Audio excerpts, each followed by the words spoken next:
All right, everybody, thanks for your patience and welcome to the very first event of the 2022 New Orleans Poetry Festival. I'm going to turn this over to Michael Newton, and let's see. Sorry, I've got to mute everyone for safety's sake.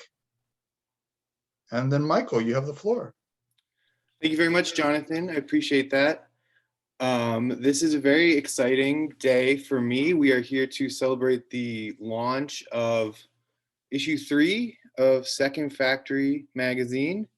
It has been a long process to bring this journal into the world. We started working on it in early 2021, and we had quite a few submissions to work through. And then, it was a year of chaos, and so there's a lot of production issues and challenges on the way. So the gestation period has been sort of elephantine, but I think the results are very well worth it. I've been sitting with this journal a lot since I got my copy, and I just really am in love with it, and I feel very excited and engaged as I'm reading, which is kind of the rubric. One of the only explicit rubrics we have for the journal is to try to pursue that feeling of excitement, whether it is pleasurable or alarming, in guiding our editorial choices. So we have a lot of readers to get through today, happily so. It's a really great lineup for issue 3. So I'm not going to talk very much. I'm just going to say a few things. To the readers, I will be unmuting you as we go. So we're kind of just rolling with things here. I believe everybody is here except for one of the readers it doesn't seem to have arrived. So Lana will be first, Lana Lephamer. I'll go through the list real quick. And then Chad Reynolds will be second, followed by Sara Ann Gilmore, Ariel Yelen, Holly Woodward, Emmalea Russo, Katherine Gibbel, and Guillermo Rebollo-Gil. And if Joe Milutis is able to join us, he can jump in whenever he's able to get here. There's about 21 people in this issue, so not everybody was able to attend. But if I was just on the street and I saw a roster like this for a reading, I would be super excited. So I want to just say really quickly that we kind of like to remain a little oblique in our methods and our pursuits over at Second Factory. We do not have a traditional editor's note that talks about what we're thinking. And to that point, the only thing I will say, I was rereading the book Third Factory by Victor Shklovsky, which helped give the journal its name. And he has a wonderful postscript to one of the essays in the book, which says, and this was written in the 1920s, it says, P.S. The intensity of private life these days would almost melt a dish of ice cream. And I love the simultaneous seriousness and absurdity of that. And that's the kind of vibe we aspire to achieve here at Second Factory. The other thing I will say is that it has been a huge pleasure to work with the editorial group that was on this issue. Some of the editors are here today and some are not, but they were Serena Solon, Paige Parsons, Lee Norton, Lucy Bergjohn, Chris Moon, and Chuck Kwan, who did the wonderful cover design and layout of the issue. We met a lot over the course of this, and it was, it's a living thing, a journal. You get these submissions, you start to get excited about stuff. You're working with the material given to you by the authors in concert with the editors to pull this thing together. And it was a really enjoyable, sometimes a maddening process, but it really helped guide me through 2021. And I really appreciated the chance to work with everybody. And to do so again, I will say we are currently tomorrow is the last day for submissions for issue 4. So I'll drop the link in the chat, but if you're out there and you want to send in submission, you have tomorrow to do it, and you should. So all that out of the way, I'm going to go through and I'm going to read a short bio for all of the readers. And then when I'm done, we'll get started.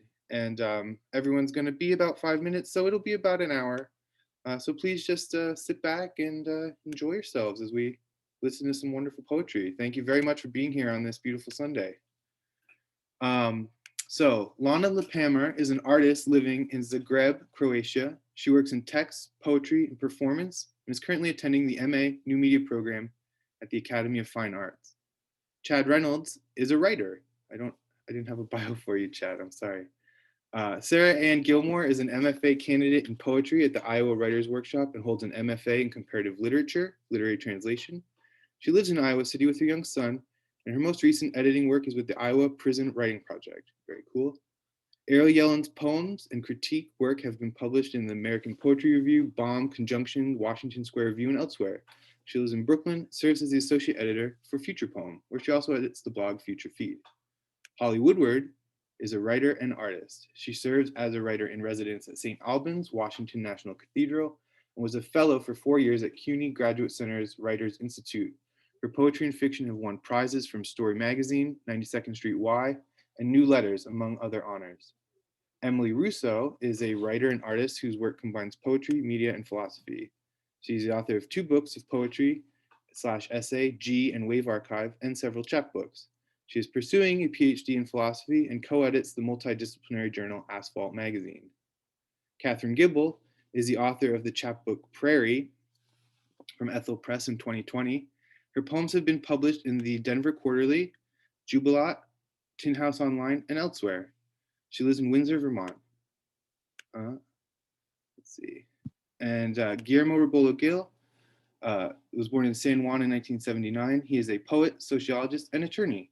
His poems have appeared or are forthcoming in Fence, Feed, Mandorla, Spry, Second Factory, Hey, Trampset, Trampoline, Freeze Ray, and Anti-Heroin Chic. He belongs to / with Louis Amar and Ariadne Michel, happily so. With all that being said, I will now turn over the floor to Lana. Hello, can you hear me? Okay. So my name is Lana Lephamer, and I will be reading Bodies of Love.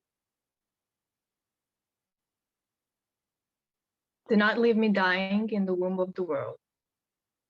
I want to be a beast, like a small bomb. I'm a heartbeat inside my mother. The soft hills of her arms, into their safety, from their safeless drop, I measure time. A big walking chunk of flesh sense. Scared but safe still, not the worst, but very close. When I lay on her belly, it's like a womb. I'm the one with the head of a minotaur, done wrong under best advice, done watching war on YouTube, done binding bricks together with blood.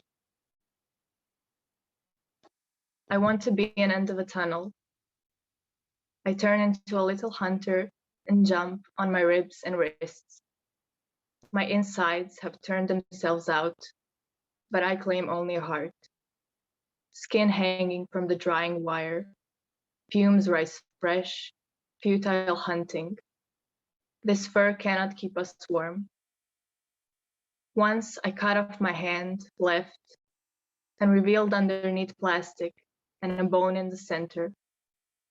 I'm a horse stuck in traffic, waiting on the green light. Asphalt burns my feet. Can't I run when I touch the land, the beautiful mountain land? That's it, thank you.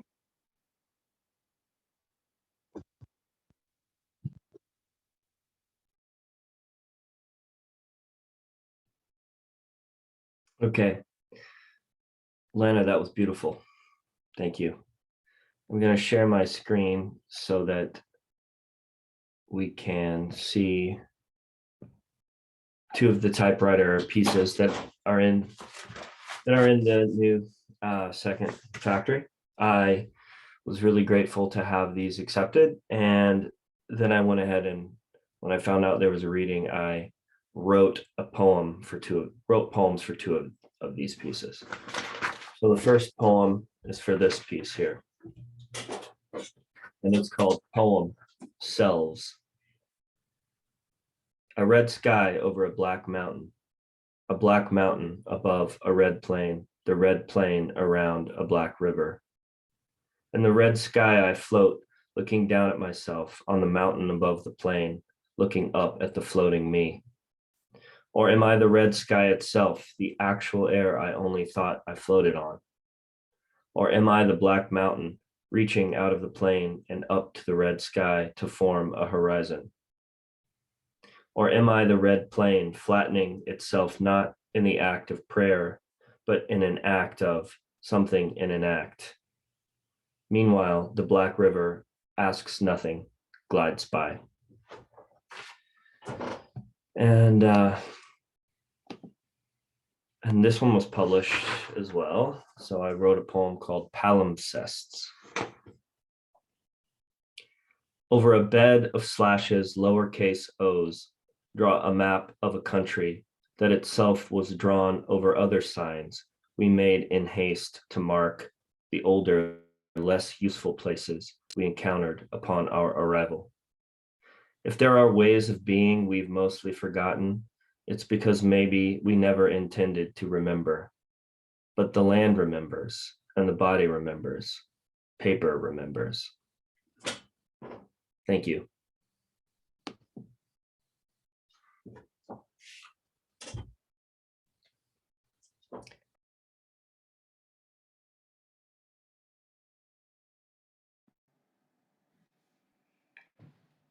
Hi. Thank you, Second Factory and the New Orleans Poetry Festival. Thanks. Can you hear me okay? Okay, I'm sorry. Can you hear me okay? Is it better? Thank you. Okay, I was just thanking Second Factory and the the New Orleans Poetry Festival. And I'm going to read a poem called Railroad. And this poem is particularly special to me because I wrote it and then I sent it to a colleague and a friend here, and they wrote a poem off it. And Timmy Straw, Second Factory, was kind enough to publish both of these poems together. So anyway, this is just kind of half of what we have, but here it is. It's called Railroad. I late was called to distant slush, the early angel in me noonless, a breeding blankets that will not fail to meet you. Lately I own my warning, overhang and little at wire in the branches. Drop it over the grid, an image with its own eyes, with its own completion, in a version of the uncommonly unclear we are, skimping along, morning, noon, night. Let the refuse lay quiet down instead. In shutters outside that nothing dislocates or wills. On a monitor printing the moon, I look through the window. Outside or inside, either petals sticking to the glass or confront extending without instruction, being swept sweet in noise we are in common. Contained in Hertz arms, what do you think like that? The image watches and waiting, not looking up, not looking down, slips, maybe it sees us. If crawl inside, if submerged, if we open our eyes, what happens?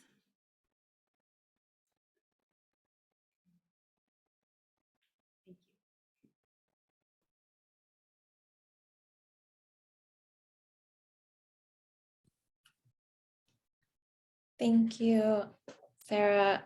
Thank you, Second Factory and New Orleans Poetry Festival for having me. I'm going to read the poem that was published in the issue called New Year Poem with Green Flooding. The mechanics of how one lives for their life astound me, and yet they're all I've ever known. I don't want the job of hating my job. I want to flood things with love, like the green flooding in. I'm a lamb. I'm a lion. Seduced by my senses, funded by morals and despair, I trip out on time, on the dumb sun. Some days are long days, punctuated by meals, by anchovies, by cornichons, by mustard, Dear God, by mustard I write you. Someone was holding my hand. We searched for fancy mushrooms in the cemetery. All I've ever wanted is to be someone's chanterelle. Mom, everything's gold. Dad, the sun's here, but in the trees. Joe, the overripe persimmons fainted, open on the cutting board. The new ancient year begins at sundown, the drama. Thank you. I'll read one poem as a bonus that isn't in the issue. I should give you a trigger warning, and the most surreal lines of the piece are true. Unrest. The maid of honor was arsenic, the best man a gun. Adolf patted the cheeks of Hitler youth and stole their milk teeth for future dentures. Eva had the wedding invites festooned on the snap necks of young and old men. Hitler ordered the death of his German shepherd to steel himself. Losing the bitch would be harder than killing his wife. Eva ordered her period repressed and the blood given to soldiers. The Goebbels children sang for the newlyweds who gave them poison candies. 2 petrol cans leaned against the wall. One tipped into the other and whispered, "Let's get lit." That one night cost 80,000 knives. Was it day or night? Eva would never see the sky or her watch. The last Jewish repairman was forced from prison on a death march. It would have told her how few seconds she had left. In the news on Mussolini, printed large for Hitler, he underlined 3 words, hung upside down. Adolf rifled through the boxes of ampoules and injected a syringe of tears from the dead. In his testament, he willed his bitterness to the slaves who had made his gun. Hitler dialed numbers on the edge of Berlin, and death answered in Russian. The bunker guards called upstairs begging for the noisy party to end as Magda Goebbels fed her 6 children the pins Hitler had given them. Adolf wished that he had adorable children to kill. Eva danced while watchers asked, how can she bear the stench of the camps coming through his teeth? Thank you.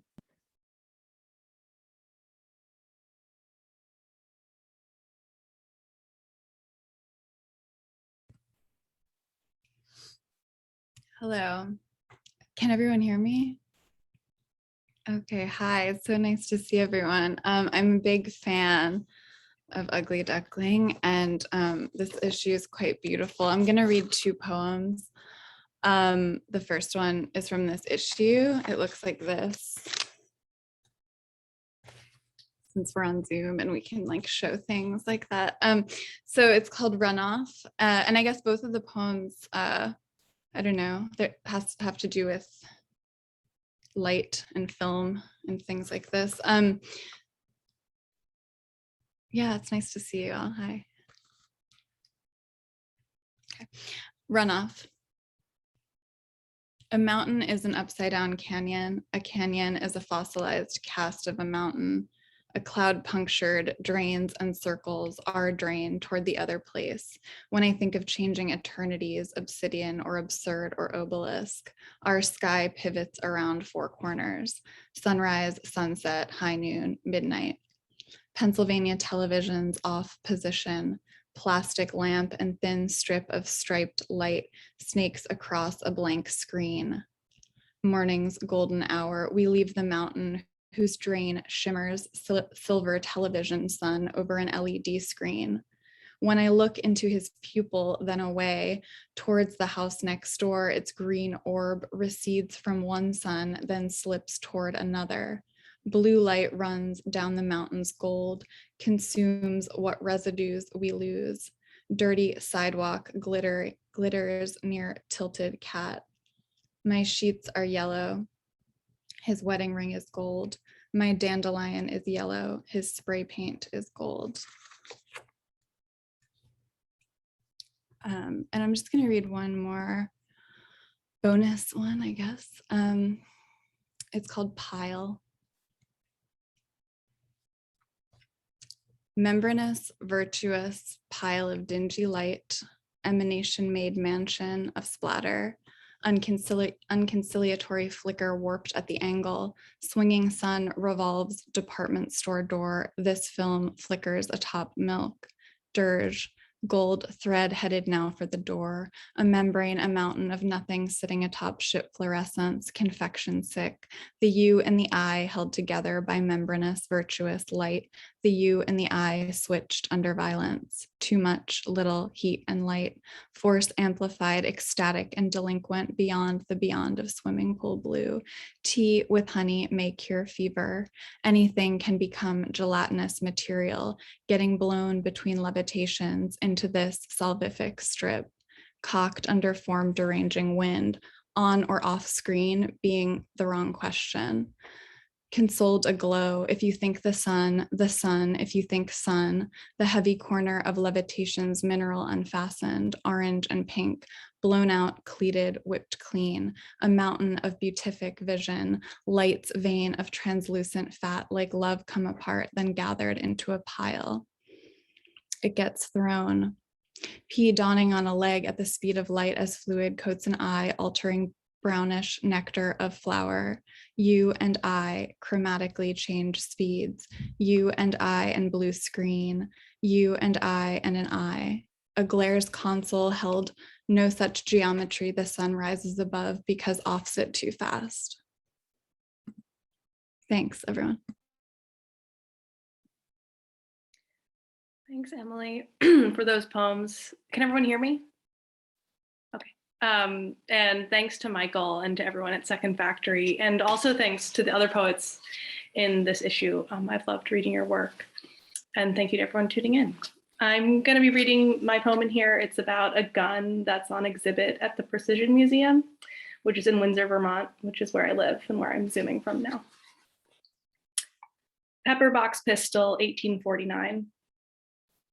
The 5 barrels of which are again rifled with thin imprints so that each bullet will spin when selected. Its 5 barrels stay fixed. The hammer revolves in the gun, striking the cap, the hammer moving like the dial on a rotary phone. Ring, ring, ring. Is that your bullet? Lines require circles. Like a spoke, things come around again. Powder ringing the chamber. In the true revolver, there's only the 1 barrel. Like a revolver, the pepper box can be loaded with many bullets at once. At once, it resembled the household tool, a glass pepper shaker shaking blithely over your food. The pistol was a gift from the artist Maxfield Parrish's son. Yes, he whose blues looked neon in the mid-century. Thank you.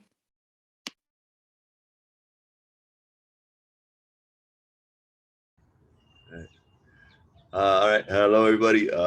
Thank you, Michael, Second Factory, New Orleans Poetry Festival. Pleasure to be here, and an honor to hear everybody else. I'm gonna read 2 poems. First one it's not in the issue. Second one is. So this is called Names for Wrestlers. The child wants to know who's that on my shirt. On occasion, his mother had warned me about. I could call him a heel, but my friends, the poets, have advised against using wrestling terms in my poems without defining them first. I could say he's a friend, but dead wrestlers aren't my friends so much as my role models, his mother asked softly. Personal prompts for sorrow, I reply. Take Bruiser Brody, for instance. Stabbed in a locker room shower by a rival, he bled out while clutching a picture of his son. Is that the lesson he will one day ask of me, my dear child? I've learned whatever makes you sad belongs to you. You will at times act not out of softness, but out of whatever makes of people rivals. I wish you never become a rival to yourself. A heel is whoever looks to hurt others as much as he hurts himself. Is he pain? He asked now, on account of the expression on Brody's face on my shirt. Yes, child, this is pain. And the second one is called Restless. They look weird on account of nobody's bleeding. In the picture, Dustin Rhodes posted of himself and his younger brother and their father with a cigar, the three of them out in the yard for a party. They're sitting in fold-out chairs as opposed to walloping each other over the head with them. I was gonna retweet with the caption, this is what wrestlers look like in real life, but we only ever see wrestlers in real life. It's just that when they're out in the ring, under the lights, what we see is not them so much as their blood on the floor and the chairs held up high over their heads, followed by the sound of somebody falling. Chances are that somebody is like a brother or father to them. Well, what do you expect? After half a lifetime spent training and traveling and performing together, it's no wonder. Or it's their actual real life brother or father all bloodied up at the hands of their beloved. It gets to be too much sometimes. Dustin stomping on the small of Cody's back as payback for getting thrown head first off the ring apron and into the steel barricade. Why would anyone do this to themselves, you start to ask, only to relinquish the thought in a rush? For what you really want to know above all is, could you withstand having it be done to you? Thanks so much.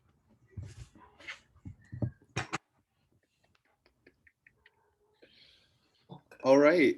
Well, thank you, everyone. This has been a really fun reading. I loved everybody's reading. Everybody did a great job.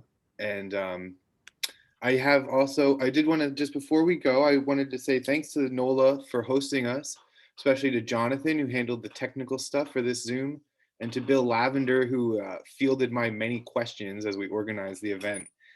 Make sure I dropped a link to the list of events in the chat. Make sure you go check it out. There's a lot of really cool stuff coming out. There's an eco-poetics roundtable in a couple days that I'm very interested in myself.